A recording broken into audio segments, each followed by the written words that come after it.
Happy New Year. Happy New Year. So we're finally back. Yeah, it's been a while. It's been like 10 years. It's been a minute. So the movie that we're actually doing right now, A League of Their Own, we mentioned like 6 weeks ago. So if you didn't remember what movie we're doing, I don't blame you. Yeah, that's our bad, guys. Our bad. So I did want to say thank you to all of the people that listened to us that have reached out and asked if we were okay and just checking in on us. We are okay.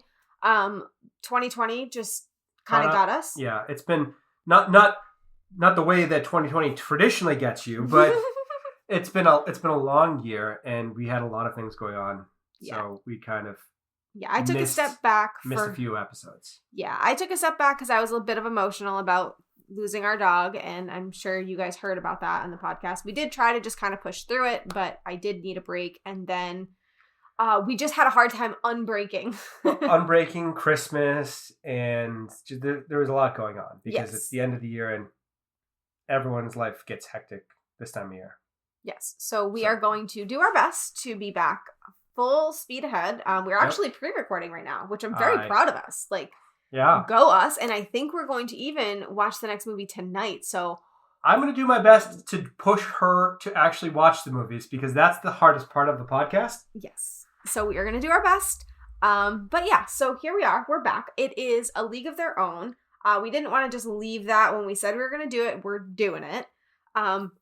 Full disclosure, we watched it back when we said we were going to do it. In November. Yes. So if we forgot something or we get something a little bit wrong, please bear with us. We will be back to watching them as we're doing them starting next week. Right. So, yeah. So before we get into the movie, we always do a beer, and you've had this since back then, haven't you? Yeah, it's been in the fridge for like 6 weeks. So the buildup has been great. So I'm actually still disappointed about the missed opportunity for the beer because there is a beer... But I think it's Evil Genius Brewing. Mm-hmm. That is, there's no crying in baseball. Which, admittedly, we've had 6 weeks. We could have gone on a hunt for it, but we had already bought this. So, So this is Tiny Little Sticks, which is Tiny Little Bats. It's made by. It's not sexist at all. If we're relating it to. It's a little bit sexist. It's fine. Proclamation Ale Company. It's a rice lager, so I'm expecting it to be kind of like a Budweiser. Have you had another rice lager? Yeah, Budweiser. No, like beyond that. I don't remember those words. No, not that I'm aware of. Yeah, it's not particularly good at all. So you're not sad that you had to wait that long to have that? No, the build-up was just not worth the final product. Yeah. Yeah. I mean, it tastes like a Christmas tree. So you should have had it last week is what you should have done. Yeah. Oh, it smells like a... Yeah, it smells like a Christmas. It's Christmas tree, yeah, it does. It's a hopped up rice lager, which is against the German purity laws, but I just, not a fan. Okay, well, sorry to hear that. I hope you still finish it because, you can't waste a beer. I mean, well, that's criminal. Yeah, and it's New Year's, so you can day drink. So here we are. Okay, so... I'm lucky that I'm not hungover from last night. Yeah, because we, partied. Yeah, so hard. So hard. Anyway, do you want to give a brief synopsis? Brief synopsis.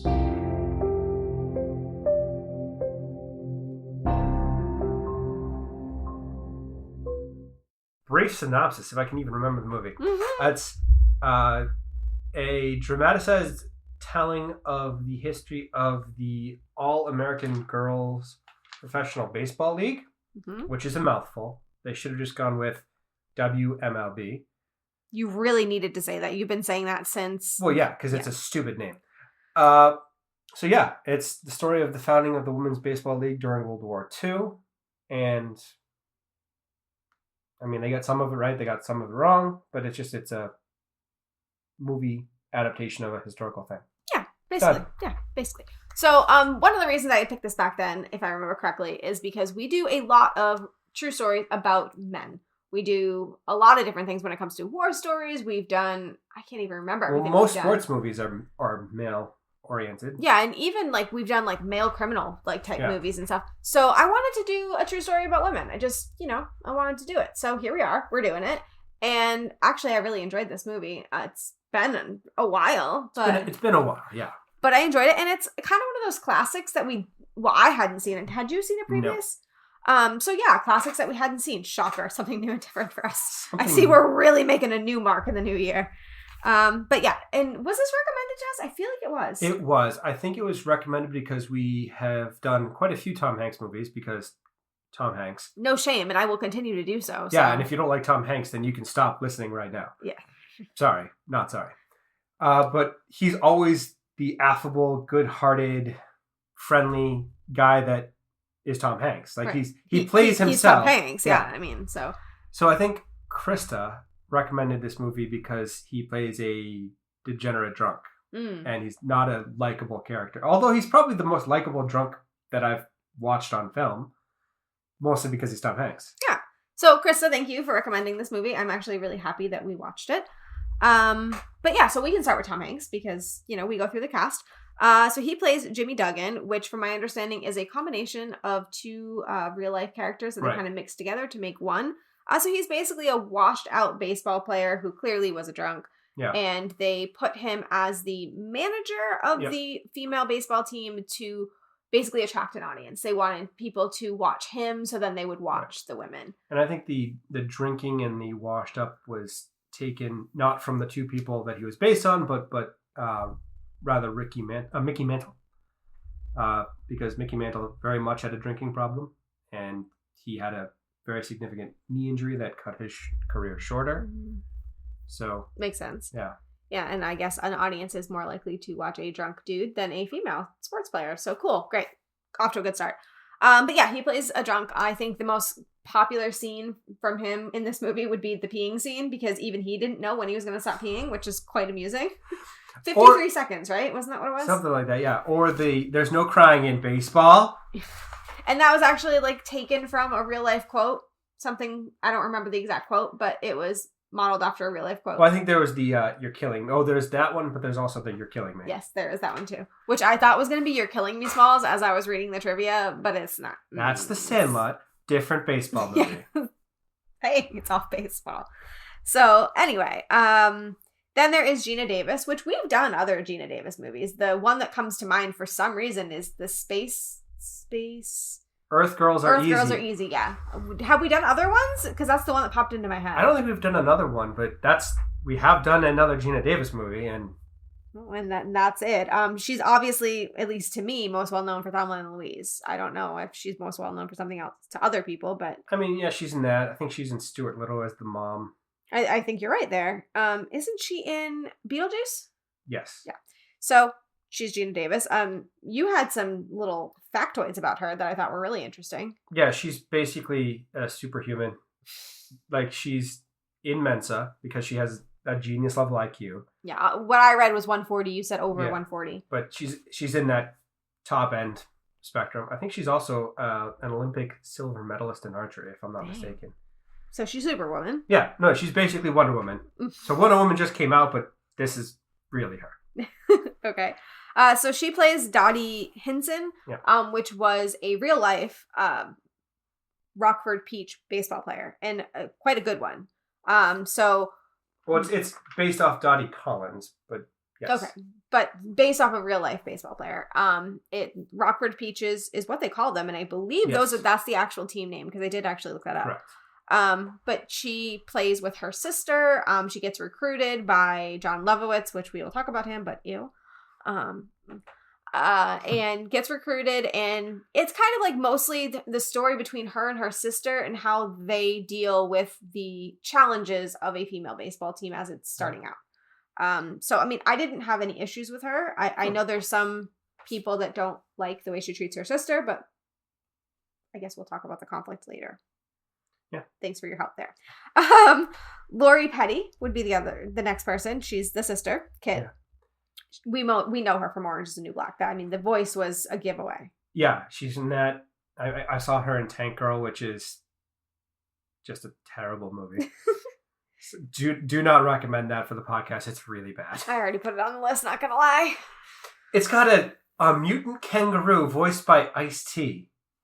Exactly why it's on the list. I need to know what that means. Oh God, no. But yeah, so she plays a younger sister, and honestly, she plays the typical younger sister, the sister that is constantly trying to get out of her older sister's shadow.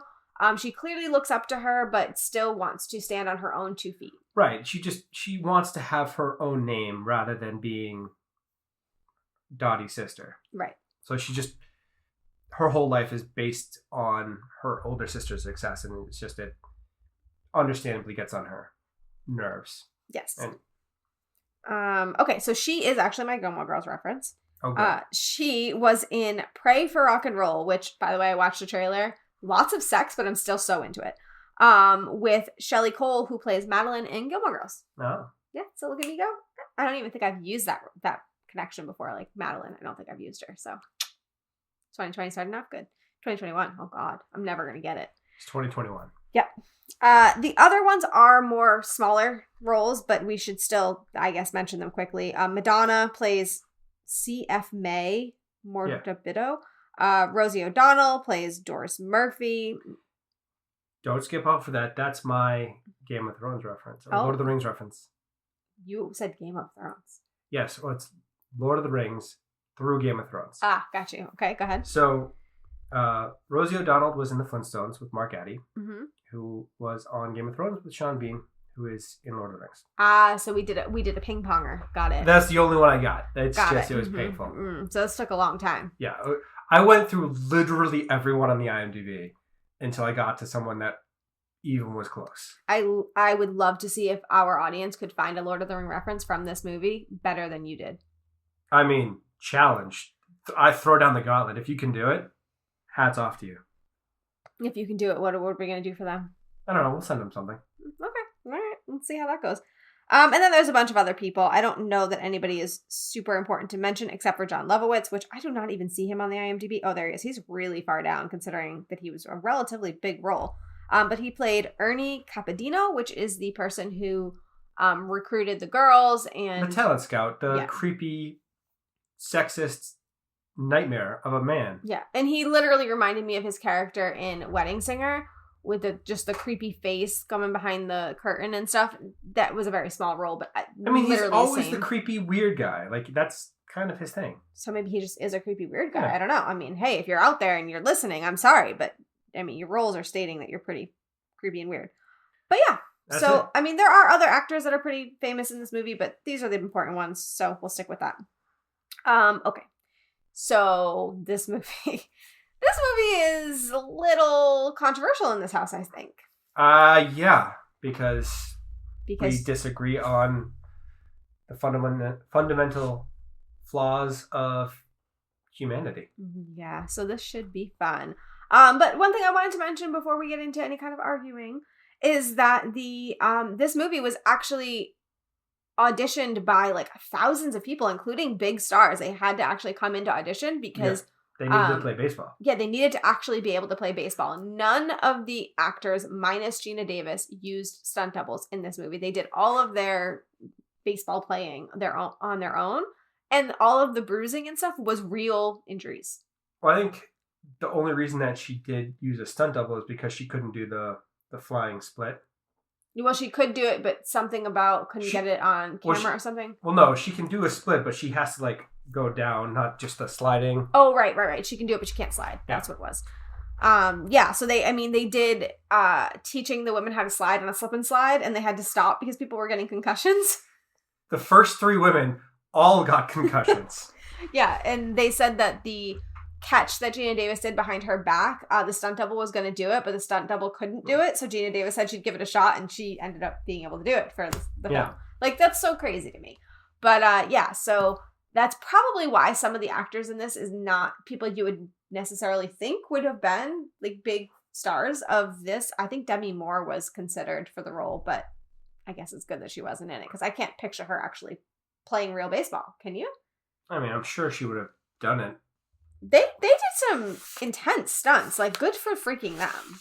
I'm impressed, honestly. And almost all of the injuries that they show are legitimate injuries. Yeah, one of them they said was on her leg for 2 weeks. The pink something. A year. Oh, a year. It was a year. It was a whole bruise, red mark on her thigh. It's the size of a person's face. Yeah. For a year. Yeah, that's insane. So dedication, for sure. But yeah. So this movie is centered around a female baseball league. And so it'd be really hard for us not to talk about sexism. I mean, that we would literally be reaching if we didn't talk about it. That's literally the whole movie. The whole movie highlights sexism in the league, sexism in not having professional sports, just sexism all around, right? So I think that's fair. Yeah, so I feel like we should at least, before we get into arguing, talk about what they highlighted in the movie, the sexism that they highlighted to us. So since we brought up Leibowitz' character, we should at least talk about the fact that he sexually harassed them, maybe? Everyone that was a woman in this movie? Yeah. Like, he just was a walking sexual harassment poster child? Yeah, so basically anything that he did in this movie is not okay. But the one that stood out to me the most was when he was on the bus and he put his knee on a woman's lap, like casually without her consent or her asking. It was very uncomfortable, and it was just one of those moments of, okay, those are things we're allowed to do, but he basically acted as if he owned the women once he recruited them.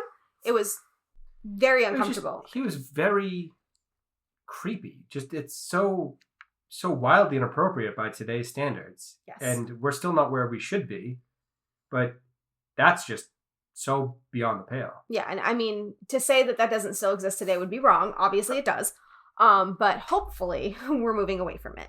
Another thing that he did was when he was recruiting for the team, Marla Hooch, I think was who it was. Yeah. They made this big joke about the fact that she is extremely good at playing baseball, but she's not pretty, so he didn't want her.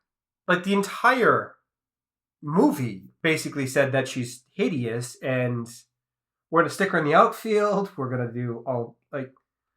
Yeah, now, I also, while that's a horrible thing for the character, I also don't know how I feel about the fact that the director allowed that running joke for the whole game, because it wasn't just him that poked fun at it. No, it was everyone in the movie. Yeah. Like, I mean, even the actress must have kind of felt a little offended after yeah, a that's while. got to be so freaking hurtful. Yeah, so I don't know how I feel about that whole thing as a whole, but definitely something that shouldn't have been in there. And I think that it's supposed to be highlighting the fact that they think that men would have only watched pretty women on TV. They weren't going to watch athletic type women, I think was what they were trying to get at, but it went a little far. Yeah, I think it's just the movie world going so far beyond reality to just drive home the point. Yes. Now that's what I choose to believe. That's what I'm hoping. There was also the protests that women were holding at the games. They were worried that the Women's Baseball League was contributing to the masculinization of women. Now, this is probably based on reality. I can totally see this happening because this type of stuff always pops up, right?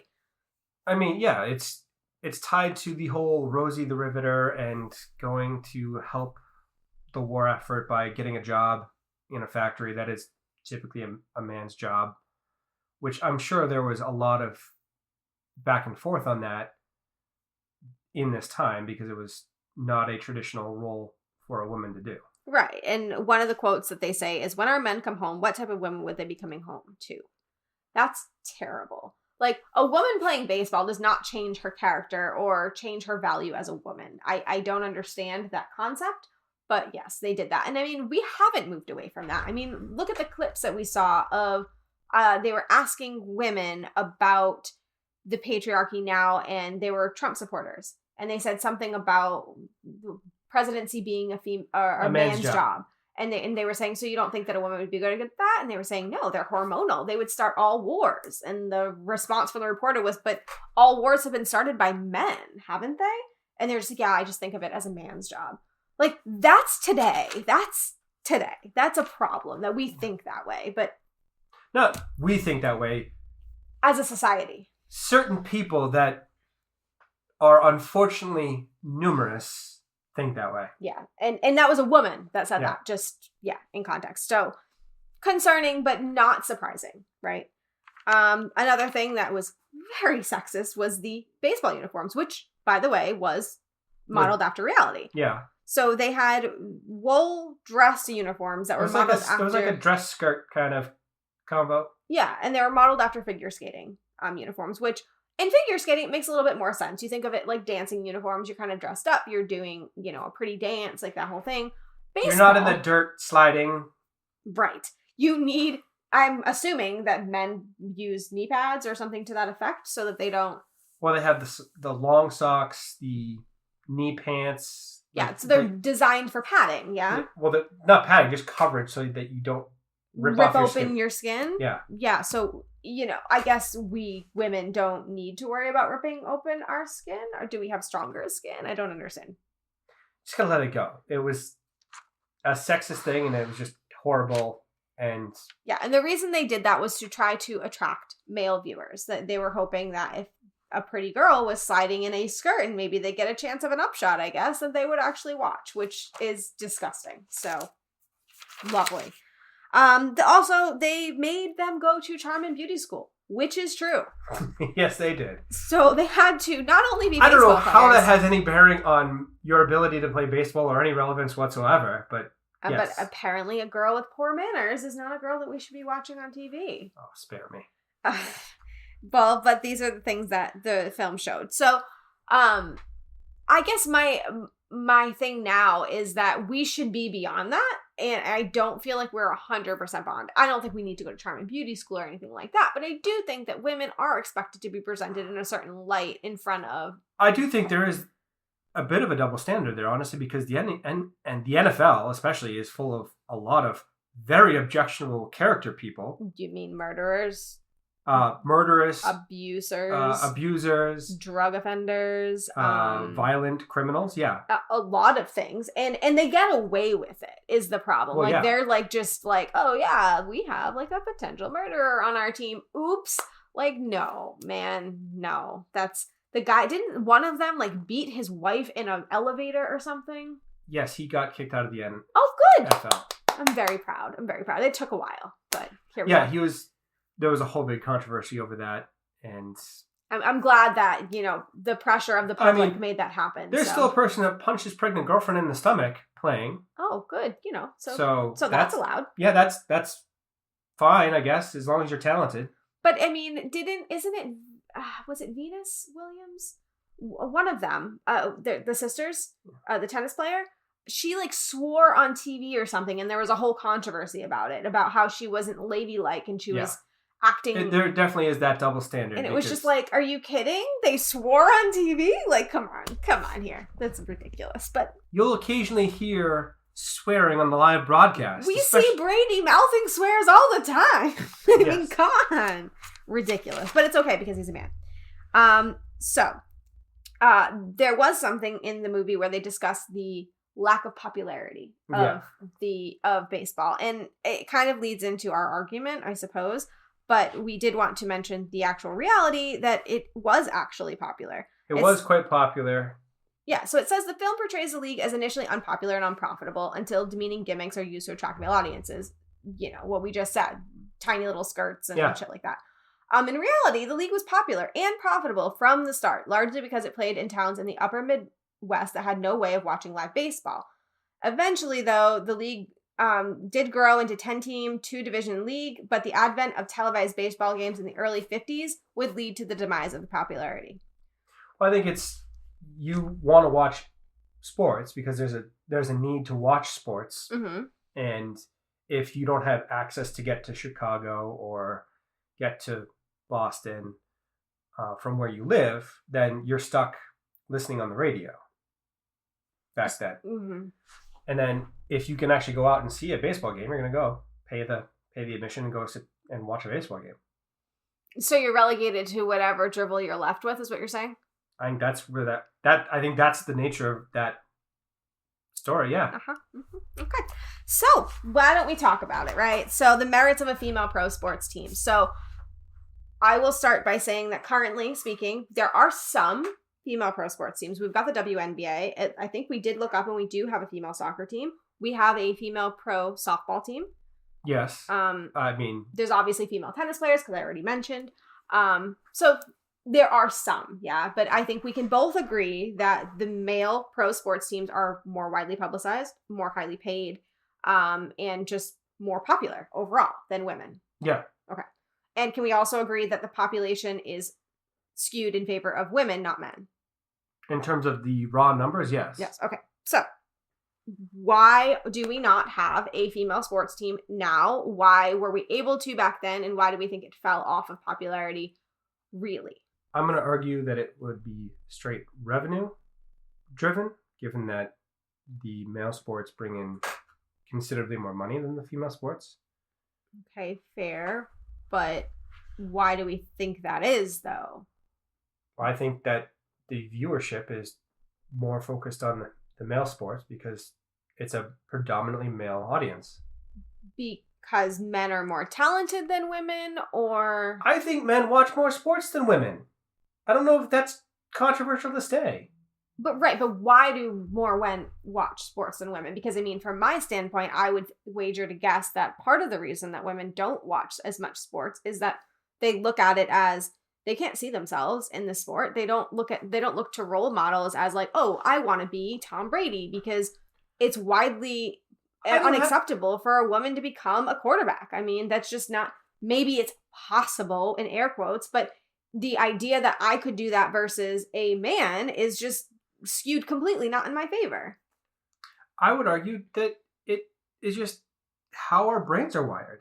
I think, evolutionarily speaking, we went out and killed a lot of animals. So this sports is an allegory for that. It's an outlet for that part of our history. Okay, I can understand that when you're talking about contact sports. I don't necessarily agree. I think that we have evolved more than back when we were in the Stone Ages. And I think women are also just as capable of wanting to kill people, see women in video games and all of that. Fine, but okay, I'll give you that. However, there are non-contact sports like baseball, which is what this movie is about. So explain to me why women are not able to at least have their own league or be part of the men's league, because it's a non-contact sport. I don't know that necessarily it is that out of the question that they can, but they haven't because I don't know. Well, because why? That's what I want to know. I honestly don't know if a woman could hit a Major League Baseball pitch these days. I can't do it. There's so very few people that could hit a 98 mile an hour fastball. There's like 6 people out of every 1,000 that could do it. Maybe. So you just said you don't know that you believe a woman could do it. Is what you just said. Right? I honestly don't know if because of strength, because of the lack of upper arm strength. Is that what you're saying? Yes, there's a lot of strength that goes into hitting a baseball. Have you seen the Williams sisters? The upper arm strength. Yeah. They play tennis, so upper arm strength is their thing. Yeah, they probably could, but they have chosen tennis. I'm just saying, I'm sure that they're not the only people in the existence of the world that are female that have that upper arm strength. I'm not saying that is the case. I'm saying that I don't know. It has never happened. But why hasn't it happened? Because they don't try to play Major League Baseball. I don't know. Okay, but so we did look some stuff up, right? So one of the reasons that we have seen that is a possibility as to why women do not gravitate towards this is the pay disparity. Now, I am not someone that advocates for a pay gap. I don't believe that the female pay gap is as large or controversial as people say it is. I mean, in professional sports, it clearly is. Well, however, professional sports, very clearly there is a pay gap. And yeah. I mean, the one that was the most shocking to me, I would have to say, would be softball, baseball. Which one did we look up? They were getting, now listen to this whole sentence, $5,000 to $6,000 per year. Yeah. So that means approximately $115 per week. Okay. Yeah. So if that was my goal, and I would not be motivated to become anything. Okay. I don't care if baseball is my favorite thing in the whole world and I lived and breathed it. For $115 a week, I could not. You have to have a second actual job. Right. So I can see where a lot of women are not quite motivated to do all of the work that it takes to become a professional athlete, because man or woman, it takes a lot of work. Your entire life is dedicated to that sport. Well, I mean, the other one that is a more direct comparison is the NBA versus the WNBA, where it's millions of dollars versus $70,000. Right. Which is still an actual livable salary, but you're dedicating a lot of time and effort to doing it. Right. And what they said was the NBA is approximately making about 50% of the revenue share, where the WNBA is approximately making 20%. So it's not just that they make more money, but they're not even making as much revenue share as their male counterpart, which is a problem. I think that's a problem, but I think it's also the fact that they have less leverage because of the revenue of the NBA is considerably higher than the WNBA. So the male players have more to bargain with, saying, we make you a lot of money. Right. We deserve more of it. But this is the crux of our argument, and this is where we seem to be able to not agree. Why is the NBA making so much more than the WNBA? There's a few factors that we have to look at. One, the NBA has been around significantly longer than the WNBA. We cannot disagree with that. I believe you stated it was 1/3 of the time that the WNBA has been around. It's a third or a quarter of the time. Basketball has been around for 60, 80 years or something like that. Right. So longevity obviously is going to play a factor. So we do have to calculate that in. But number 2 would be marketing dollars. And from what we read, the NBA controls the marketing dollars for the WNBA. And for a predominant amount of time, the NBA was marketing towards NBA audience rather than marketing towards women, which is a very untapped audience for a female basketball league. So it seems very silly. And it seems like a man made a man's decision is what happened there. And from what we can see, when the marketing was shifted towards young women, viewership has risen in the last year by 63%. So, okay, so we've clearly seen that some women do care if they are found out, if they are notified about it. If we also look at basketball college, you look at men versus women, and they are doing really well, both men and women, in pretty comparably. So, I mean, yes, but then also you have the NFL, which is a male-dominated sport. Mm-hmm. They have dedicated the last God knows how many decades trying to market the game to women, and they still have worse viewership than male viewership. Now, I can concede that I do understand that there are... I personally watch football, okay? So I am one of the anomaly females, I guess, that watch football. Well, you're still in the majority there. It's just it's not the same majority. It's something like 80% are sports fans versus 60%. So right. But what I will say there is I can see that football would be more attractive to a man than maybe other sports would be more attractive to a female. Like, I personally prefer baseball. I enjoy it more, and I don't think you actually like baseball. I think you find it pretty boring. No, I find it dull and tedious. Right. So I do think that there might be different sports that you need to market towards women versus men. I think that's fair. But I also played football, so I watch football because I played it and I understand the rules. And well, as I've gotten older, as a woman, my maternal instincts, I'm not a mom, but we all have them, have kicked in. And I do see myself when I watch football getting very concerned when I see somebody really hurt on the field. I see the concussion stuff that happens all of the time. And that does affect me wanting to watch it because I don't think they take it seriously enough. And the way that the men are acting outside and inside the field towards women, towards just everyone, and the way they get away with it, that does detract from my wanting to watch and support the league. I'm not going to lie.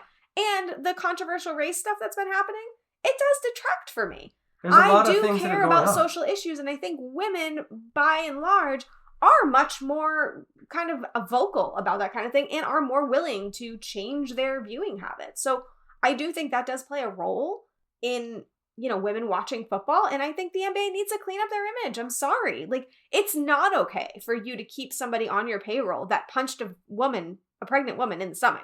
It's not okay. There's no excuse for it. I don't care how good of a player he is. I don't. But he can catch a football really well. Yeah, but see, then I look at that and I'm like, I don't want to give you my dollars.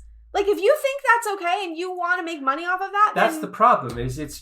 That's why I'm saying that it's primarily revenue driven, because they don't care. They've shown that they don't care about any of that.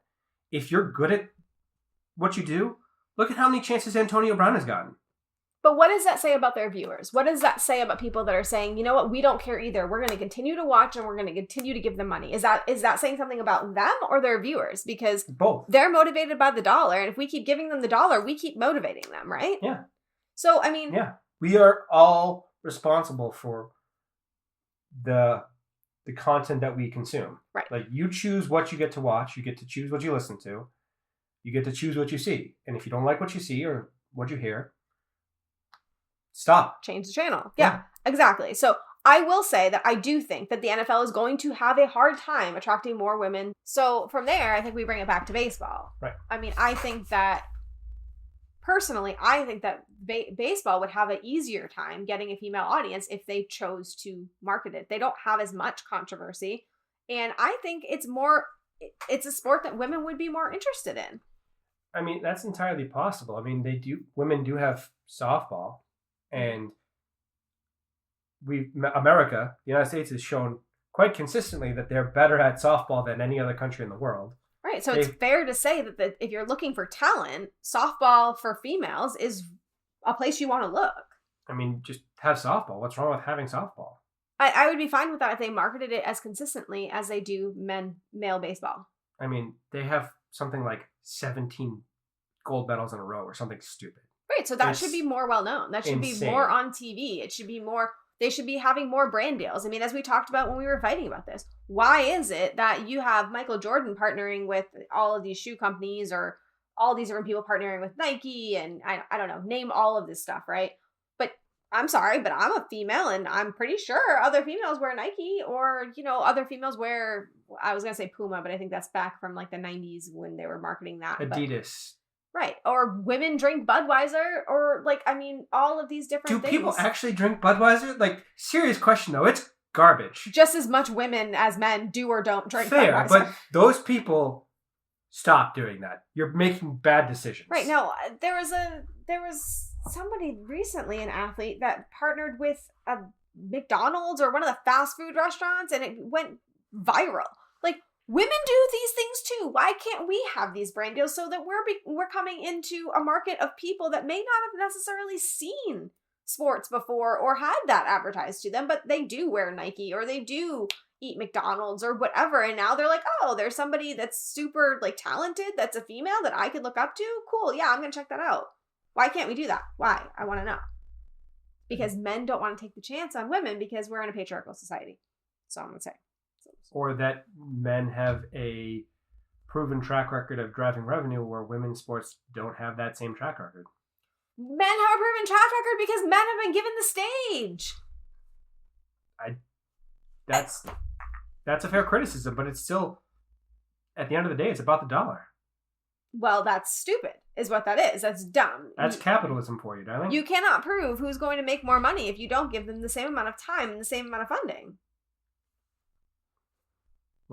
Well, here we are. So we will agree to disagree. I think that there is a market for female sports, but I think that somebody has to take a chance on it and market it in a fair way and give a fair wage.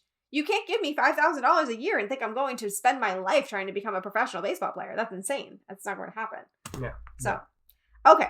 Anyways, moving on. I'm sure that everybody's going to criticize us for that conversation, but here we are. We did want to talk about Tom Hanks briefly because obviously Chris recommended this movie for Tom Hanks. And so what did you think of his not affable character? I mean, he was still Tom Hanks, though. Like, I have such a hard time seeing through or not seeing through to Tom Hanks, even if he's playing a miserable, drunk, degenerate gambler. Like, it's still Tom Hanks. Yeah. I can't get it out of my mind. Like, who can not see Tom Hanks? I ask you. Yeah, it's still Tom Hanks. He's still adorable. And as his character arc went on, he was more Tom Hanks towards the end. So it was kind of like, he's still, I know he's supposed to be a jerk, but oh, God, he still warms my heart every time. Right, that's what I'm saying. Like, that's Tom Hanks is the most bulletproof celebrity that could do basically anything. You wouldn't believe it. Like, Tom Hanks could have a basement full of dead women, and you'd be like, no, it's not Tom Hanks, he was framed. I mean, there's a conspiracy theory right now that Tom Hanks is one of the people that went to Epstein's Island and he moved out of country to avoid it, and I dismiss that theory without any kind of reason or evidence because it's Tom Hanks. Yeah. Like, I can't, no, it's Tom Hanks. You will never convince me otherwise. I mean, to be perfectly fair, we also did think that way about Bill Cosby for a time. Well, yes, but then enough evidence came forward where I was like, okay, right. I give. So that's the kind of mountain of evidence that would be required to tarnish Tom Hanks' reputation. Yeah. Give me hard facts here. Like, you'd have to find the basement of dead women for me to buy that Tom Hanks. And you have to prove to me undeniably that Tom Hanks put them there. Right, okay. Exactly. Yeah, you can't just say there's a basement of women and that Tom Hanks is connected to it. No. I need proof that they're... No, he has to be caught in the basement. With the women. With, like, chopping up a dead body for me to buy it. Yeah, so basically, he can do no wrong in our head. Okay, so I mean, that's really all I wanted to say about that. I love Tom Hanks. I'm going to continue to watch Tom Hanks movies, so if you are going we're going to watch all of the Tom Hanks movies. Yeah, so... We're just going to go down his IMDb. Basically, yeah. So just keep shooting those at us. We will be watching them.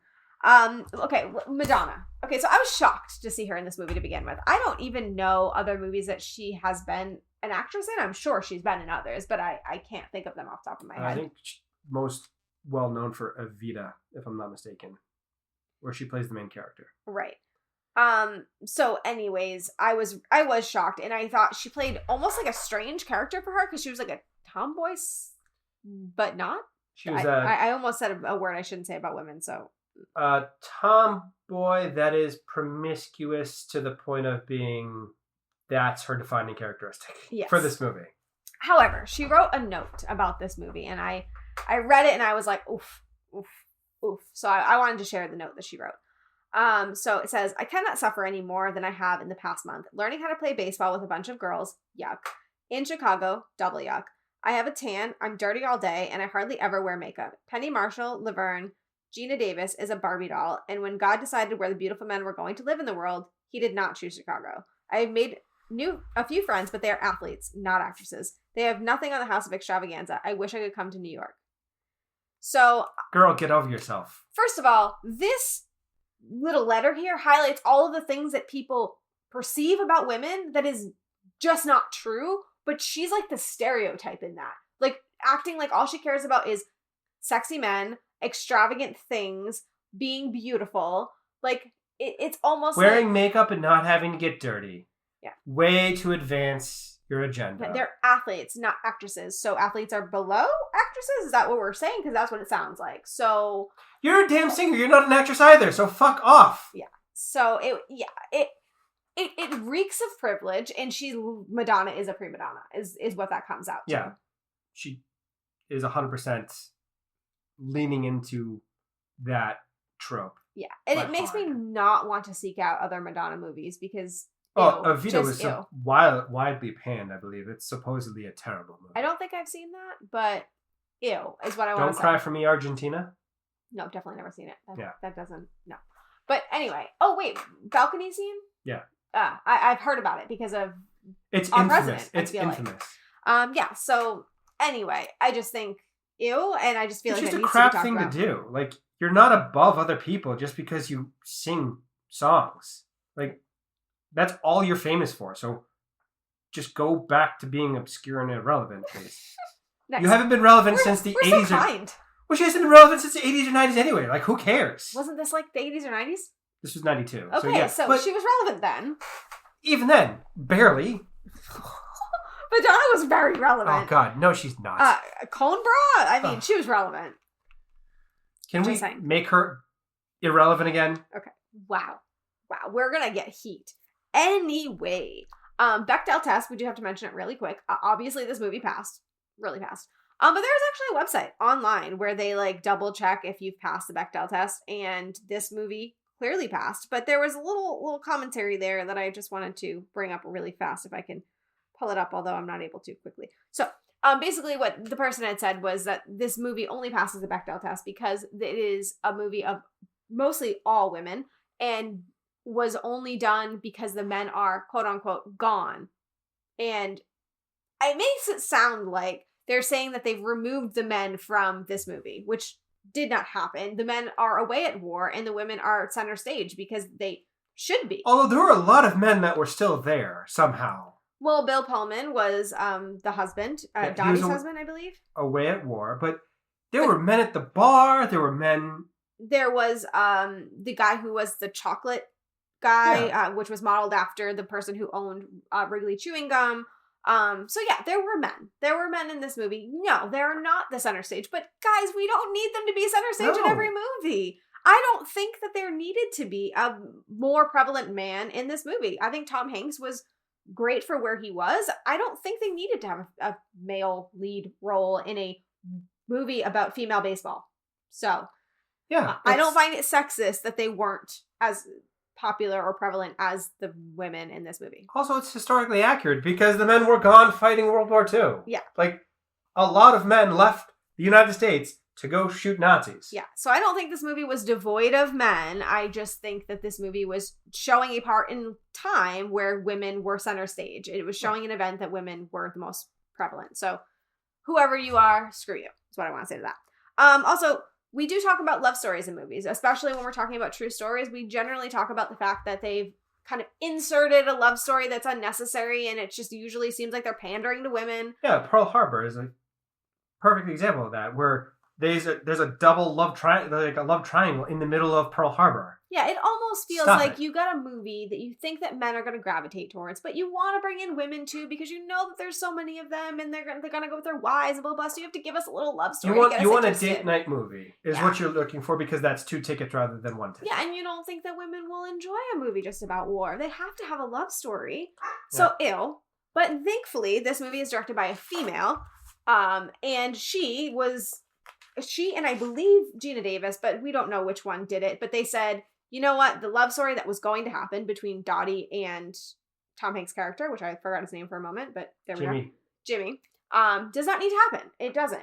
They had a cute little banter back and forth, and that was enough. And it was. And I'm so glad they did that because if they added a love story, I would have lost my mind. Oh, I'd have ripped out my hair. It would have taken this movie down so many pegs. Yes. The only other thing I did want to mention really fast, I know that we're running a little bit behind, but the only thing I want to mention really fast is that the female baseball league at this time did not have colored women. So there was segregation, although desegregation had already happened for the men's Major League Baseball team, however you say it. And there was like a colored section like in the stands. Oh, yeah, there were segregated stands. Which is ew. But they nodded to it in the movie. They had somebody, I don't remember the person's name of the character because she was a background character, but she like threw the ball to Rosie O'Donnell's character. And Rosie said, "Wow, you got a great arm." I thought it was Rosie, but regardless, but she said like, "Wow, you got a great arm," proving that they are just as capable as the women that were in this movie. And I think they were making a nod to the fact that they had to make the cast white centric because it was historically accurate, but that they didn't agree with that sentiment because that's at all. just the most virulently and just vehemently awful part of our history is segregation and slavery. Like it's a huge black mark on American history. Yeah, it's just gross, but I'm glad that they made a nod to the fact that they disagreed with that sentiment, even though they had to be historically accurate. So I was just happy to see that. Anyway, do you have a history minute? I have a few. Before I get to the history minute, Paul Newman was supposedly almost cast as the owner of the candy bar company. So it would have been Paul Newman and Tom Hanks? Yeah. Would have been quickly my favorite movie ever. You missed out on Tom Hanks and Paul Newman. Think about that for a moment. I am very sad about that. The eyes alone would have just made this movie the best movie ever. All right. Moving on to the history minute. Tyler's History Minute. Because this is a baseball movie, oldest baseball park in the country. Where is it? Chicago, Wrigley Field. Second oldest. Fenway is the oldest. Should have known that. Yeah. So Fenway Park in Boston, oldest stadium. So this movie was about the All-American Girls Professional Baseball League, which girls, really? Couldn't do women? Couldn't be women, yeah. And also... That's not degrading at all. The AAGPBL, what the ever-loving stupid name, for the record. It existed between 1943 and 1954. The Rockford Peaches were an actual team, and they won the most championships during that time, 4 out of 11, so almost half of them. 45, 48, 49, 50. Mary Pratt was a member of the Rockford Peaches, and she was the last surviving member of the team. She died in 2020. Was she the one that had a cameo in this, or was it somebody else? I don't believe she had a cameo. It was a different person that had a cameo. The the World Series game that they played was actually not against her sister's team. It was against the Kenosha something like that. Kenosha Comets. And the cameo was Dolores Pickles. Yes. Just by the way. So yeah. Then we're going to talk about Dottie Collins. Dottie Collins is the primary source material for Dottie in this movie. She was actually a pitcher, not a catcher. And she might have one of the best ERAs for her career of any pitcher ever. So she had an ERA, lifetime ERA of 1.83. And that's ahead of Cy Young, Roger Clemens, Pedro Martinez. Like, dang. That's a solid ERA. That's insane. Yeah, women don't have talent.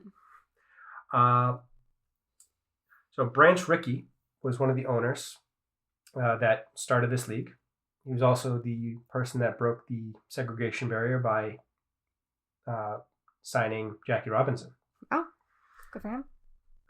There's also a girl that struck out Babe Ruth and Lou Gehrig on the same day, back to back.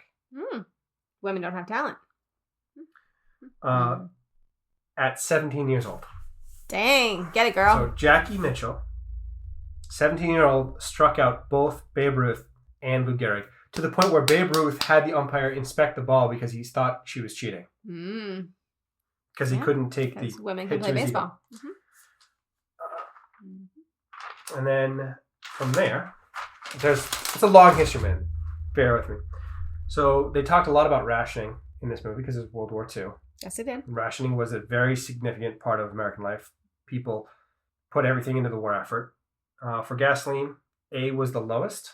So they would have gotten like 4 miles down the road. Yeah, they did actually mention that they had A for their ration for the gas tank in this movie. So B was the next one up for 8 gallons a week. Now, how did you get assigned rations, do you know? It was based on preference. So lowest priority was 4 gallons. Do you mean income level? No, I meant necessary for the war effort priority. Oh, so like soldiers would get more? Well, doctors got higher preference. Got you. Okay. Truckers had a special designation. So women got nothing because they're not part of the war effort. Oh, no. If you worked a job at a wartime factory, you got some preference. But you had to go in front of a council of people to explain why you needed Gotcha. Okay. gas. You also could not have more than 5 tires because there was a rubber shortage. Gotcha. So they rationed tires. So you literally had to promise that you would only have 5 tires. Understood. And so, yeah, between 1941 and 1944, gas dropped to 32% usage compared to pre-war numbers. Well, yeah, if you ration. Yeah, we need to bring that back because people clearly can't be trusted buying toilet paper. Yeah, clearly. Let's start rationing that. I would be a whole war in and of itself, but yeah, let's do it. So that's what I got. And it's nice to see that people could actually come together for a common goal because it doesn't seem to be the case anymore. The good old days, as they say. Fighting a war and you actually do what you're supposed to do for the betterment of society. Wear a damn mask, people. For the love of God, wear a goddamn mask. Right. That's it. That's all I got. Okay. Okay, so I'm going to go into Audience Asks. Audience Asks.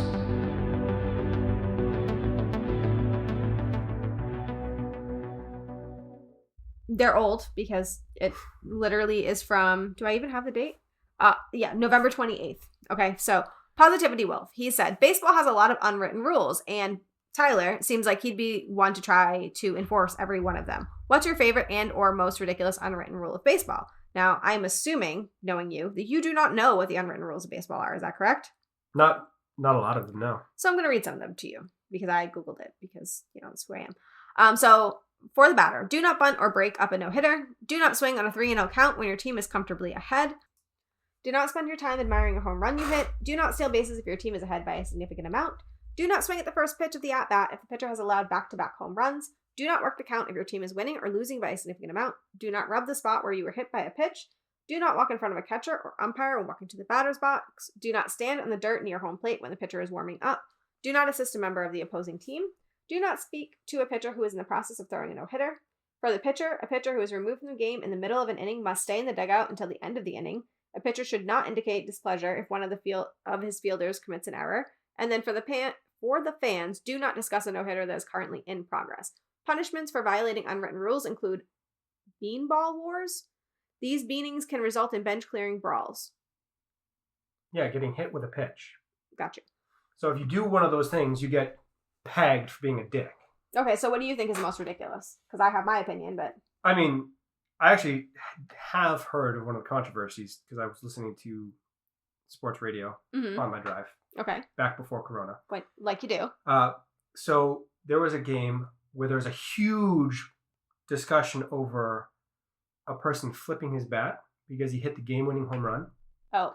So he flipped his bat as a celebration, and he then got pegged, not in that game because it was the game-winning home run, but the next game that they played weeks later. They so is that hit him with a considered pitch. like do not spend time admiring a home run you hit? I think it was that, and also not showboating. Like gloating. Yeah. Yeah. The NFL has a problem with that one too. But it was just, he flipped his bat as he was running. It's not like he flipped it behind him like he was running towards the base or something? No, he just like flipped it, like it wasn't dropping the bat. It was just a casual like thing. Woo! Yeah, he was happy that he hit the game-winning home run, and it's like, deal with it. He got hit with a pitch the next game. Like, see, I feel like that's more egregious. Yeah. It's not like he hit someone with the bat. I'd be pissed. It's not like he threw it at the team. Like, I'm running at the pitcher and beating the hell out of them for that. Yeah, so that's ridiculous. That's being petty and spiteful. Yeah. I mean, for mine, my most ridiculous that I see on this list would be do not rub the spot where you were hit by a pitch. I feel like that's kind of just involuntary. Like, you get hit, you're hurting, you touch it. Like, that feels really hard to avoid. So. I mean, there are a lot of stupid rules. Yeah. But anyway, so those are interesting, but that seems to be the worst to me. So then, okay, the big question, right? You guys are probably all wondering, why have we not talked about this yet? But it's because it was asked, and I wanted to give credit to the person who asked it. So Dylan Knows said, in the climactic scene, I'd like to hear your opinions on whether Dottie dropped the ball deliberately so Kit could be the hero, or did Kit come into her own? On first glance, it looks like Dottie dropped it deliberately, but you can make the case that Kit wanted it and more, and surpassed her. Now, other people have agreed and blah, blah, blah. I have read on Reddit that there's a lot of people who very much disagree, and it is a very big debate. So, what is your opinion? There's only one right answer. She did it purposely, right? Yeah, she dropped her ball to do her sister a solid, which is total crap to our fellow teammates. Yes. So, I agree with you. So I have a few problems with the scene. One, I think that it's kind of demeaning to Kit to say that in order for her to advance her career, because that's kind of what happened after this, she advanced her career, is that her sister had to throw a game rather than she could just get better over time. Her sister started off better. Her sister also played one season. She's going to go back the next season and continue to play. Right. And also, she was, her sister, Dottie, was gone for a few games. It would have been okay to show that she just wasn't as on her game because she hadn't practiced as much. But showing her drop the ball just seems almost kind of like, I don't know, harsh. And also, it seems like she only cares about her sister rather than her team. Yeah. Like, just feels... It totally felt like a selfish kind of thing. Yes. Now, on Reddit, the argument is that no, she didn't purposely drop the ball. She dropped the ball by accident because she hadn't practiced as much and that Kit had finally surpassed her, and it was showing a character art of Kit finally being better than her sister at baseball. Now, I don't know that I agree. I don't think that Kit just miraculously got better, and truthfully, I don't think Kit's character showed that she was the type that was working hard to be better. She was more just whining about the fact that she wasn't. She didn't show really like hardcore work ethic that way. She just kind of kept throwing tantrums. So I don't know that I believe that. I don't believe that in the context of the movie. But also, she did it by running into her sister. And have you seen the two of them? Yeah. It would be like me running into you. If you fell backwards or something, you did it to humor me. You didn't do it because you fell. And I'm not letting go of a baseball that I've already caught. Right. The only exception is if like I like punched you in the areas or something like that, and then that's on me. But if I just run into you, you're immovable. If you drop the ball because I ran into you, you did it because you want me to win. You feel bad for me. That's what happened. Like that's just like if we were playing football together and I dropped a football that I had caught because you had hit me. Yeah, very few exceptions to that rule. I mean, there are certain things that could happen out of just nature, but very few exceptions to that rule. I just don't believe it. I just don't. garbage. Yeah. So, I mean, I don't know what the intent of the director is. I tried to find it everywhere and I could not find it. But those are my thoughts on that. I just think that it's kind of crazy. And then I did want to just mention Gidget was the only person who had actually responded to us when we originally posted this, and I had to repost it. And her question was, is there really no crying in baseball? Yeah. Isn't this like from something? Isn't that quote from something? I think there was some guy was getting chewed out, and one of the reporters was like, I would start crying. And there's no crying in baseball? There's no crying in baseball. Yeah. So, I mean, I think that also goes back to the sexism thing. The idea that men are not supposed to show emotion. So in sports and stuff like that, they shouldn't be showing emotion. And if women want to be also like men and be in sports, then they should follow suit. I think that is a thing. I mean, you see men get injured in all kinds of sports, and there's little emotion there because they're conditioned to not show emotion. Yeah, sometimes it's crazy to me when you see like their leg like twisted in an entirely different direction. And they're just going, oh, I'm like, oh, please. I know for sure. And most of the men I know would be bawling their eyes out. Like, I mean, not crying like, but they would be crying. I'm sorry. Sometimes tears come out involuntarily for men and women, as controversial as that sounds. I mean, I've been on that side of things where not showing how bad it hurts because I separated or dislocated my shoulder and I had to pop it back in on the sidelines. And you should be able to show it. And yeah. I think as a society we need to move closer to that because we're still not there. We're still not there. No, but that is I think where that comes from is my opinion. But anyway, so That's everything I've got. All right. So do you want to do the reviews real quick? Sure. Reviews.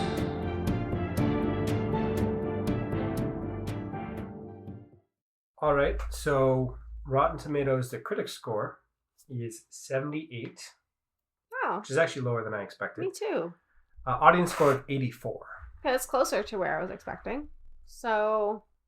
I mean, there's not a whole lot of great acting. I mean, there are great actors in this movie, but it's not that kind of movie. It's not really intended for that. No, it's a sports movie. You're not supposed to be doing a dramatic timepiece movie where there's huge levels of acting required. I mean, I would go probably closer to the audience score. I'd go with an 8.5. I mean, it's a fine movie. I enjoyed it, but it's not that perfect movie. Right. But I more made the face that I made because I was giving the exact same score, and then this aggravates me. I just wanted a different. Excellent. So you're gonna give it an 8.5 too? Yeah, so I was going to give it an 8.5. Obviously, I like movies that are centered around women. Tom Hanks, lovely, lovely man, and I love everything he's in. But, I mean, it wasn't anything exciting either. There wasn't anything, like, crazy out of the, park or anything like that. And there was no crazy cinematography, no crazy soundtrack, nothing. But it was a good movie. Yeah. It was a good movie. I don't think I would watch it a million times, so that kind of takes, it down a little bit for me. The rewatch is kind of not there like it is for some movies. Yeah, I've seen it, like, okay, we're done there. But yeah, so 8.5. I don't have anything else unless you have any closing arguments or talks you want to say. No, I think that covers everything. We're already well past an hour. Yeah, that's because we've missed talking to each other about movies. But you have a choice for next week, don't you? I do. Next week, we are going to be doing Snowpiercer. Which I feel like you've mentioned on this podcast like 1,000 6 or 7 times now. So it's like about time. It's got Chris Evans, Ed Harris. I don't know if I know who Ed Harris is, but I probably will when I see him. He was the bad guy from The Rock. We just did that like 6 weeks ago. Oh. I said then that I didn't know who he was. It's the name. I'm telling you. The generic names. I have this problem on all arenas in life. I think Jamie Bell is in it as well. Okay. So. And it should be something I enjoy, I feel like. And it's history related, yeah? So no, it's not. Oh, it's I thought it was. Science fiction kind of end apocalypse of the world kind of movie. So we should have watched it in 2020? Probably. Yeah, probably. I mean, it's all dealing with the end of the world, and it's similar to The Platform in that it's a class-based kind of thing. Should be interesting. I don't know how motivating that is to start off a new year with, but hey, let's see how it goes. So thank you guys so much for watching. If you want to talk to us outside the podcast, I am on Twitter at cinematicallyc, and Tyler is on Twitter, blame TylerCC. If you want to reach him, make sure you tag me. Although I have not been as good either lately, but I'm working on getting back into it. We are on every social media platform, but I don't post on anything other than Twitter. So there's that. We have a Discord now, which we do talk about movies randomly, but it's mostly an Among Us Discord. So if you play that game and you want to play with us, message me on Twitter and I can give you an invite. But we do talk about movies on there because oddly we've morphed into that. But hey, whatever. So that is it. Thank you to Jake at Atlas Music for our intro and outro music, and we'll be back next week with Snowpiercer. Thank you all for listening.